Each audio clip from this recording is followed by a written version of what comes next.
જો આ બધી ગોટલીઓ ભગાઈ ગઈ છે. હવે આપણે એનો પાણીમાં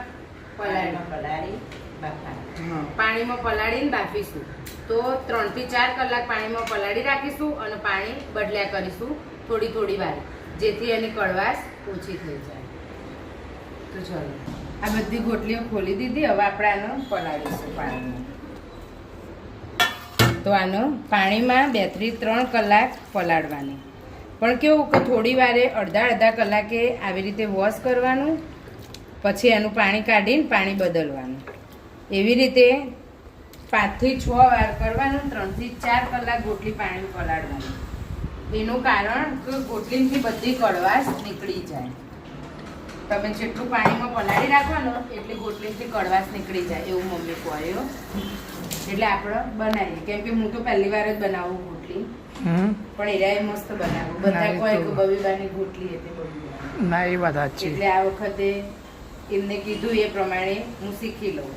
તો બસ આ એકવાર ધોઈ દીધી. હવે આનો પલાળીને રહેવા દો. અડધો કલાક થશે એટલે ફરી પાણી બદલું, પછી પાછું બીજું પાણી ભરો, પાછો અડધો કલાક થશે એટલે પાણી ખાલી કરીને બીજું ભરું. એવી રીતે 6-7 વાર કરો ને એટલે ગોટલીની કડવાશ નીકળી જશે. બરાબર. તો હવે આપણે આનો ઢાંકીને 2-3 કલાક માટે મૂકી દઈશું. પછી એનો બાફવાનો. અડધા કલાકમાં કેવું કાળું થઈ ગયું, તો 2 થી 3 કલાક સુધી આપણે આ પલાળીએ ને તો આવી રીતે અડધા કલાકે પાણી બદલવું પડે. જો કેટલું ગંદુ પાણી થઈ ગયું. આ પાણી બદલવાથી ગોટલીની કડવાશ બી નીકળી જાય અને બધું ગંદકી પણ નીકળી જાય. એટલે 2-3 કલાક પલાળવામાં અડધો કલાકે પાણી બદલવું જરૂરી. એ હું વારે ઘડીએ એકના એક શબ્દ એટલા જ માટે બોલું છું કે તમારી ગોટલીનો મુખવાસ સારો થાય.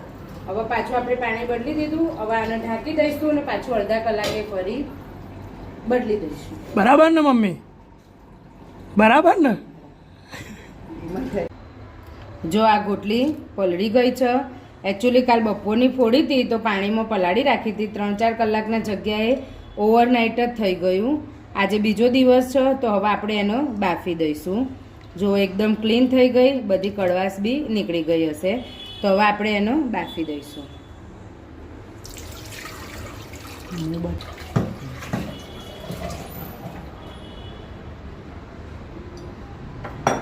આવી રીતે કુકરમાં નાખીને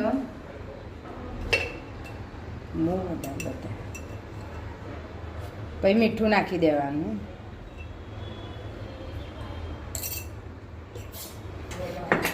અને પછી એનો 2 સીટી લગાવી દેવાની. 2 સીટી જ મારવાની, વધારે નહીં મારવાની.